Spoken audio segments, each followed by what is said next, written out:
बहुत समय पहले की बात है। उज्जैन में राजा विक्रमादित्य नाम के एक पराक्रमी और न्यायप्रिय राजा का शासन था।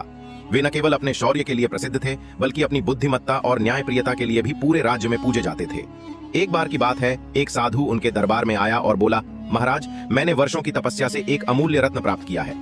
ये रत्न जिसे भी दिया जाए उसकी हर इच्छा पूरी होती है, लेकिन मैं ये किसी लालची को नहीं देना चाहता।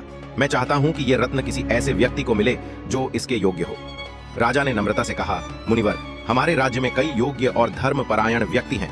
आप स्वयं जाकर किसी को भी यह रत्न दे सकते हैं। साधु मुस्कुराया और बोला, महाराज, इसके लिए मैं एक परीक्षा लेना चाहता हूँ। मैं 3 दिन बाद फिर आऊंगा। मैं किसी भेष में आऊंगा और जो व्यक्ति मेरी परीक्षा में खरा उतरेगा वही इस रत्न का अधिकारी होगा। 3 दिन बीते और एक बूढ़ा भिखारी दरबार के सामने आया। उसके शरीर पर पुराने फटे कपड़े थे और वो बहुत कमजोर दिख रहा था। उसने राजा से कहा, महाराज, मैं बहुत भूखा हूँ, 3 दिन से कुछ खाया नहीं। क्या आप मुझे कुछ भोजन दिलवा सकते हैं?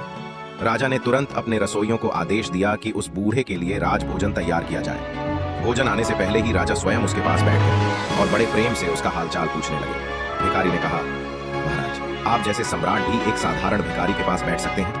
यह देखकर मेरे मन में श्रद्धा जाग गई है। तभी वो भिखारी अचानक खड़ा हुआ। उसके शरीर से एक तेज प्रकाश निकला और वो साधु के रूप में बदल गया।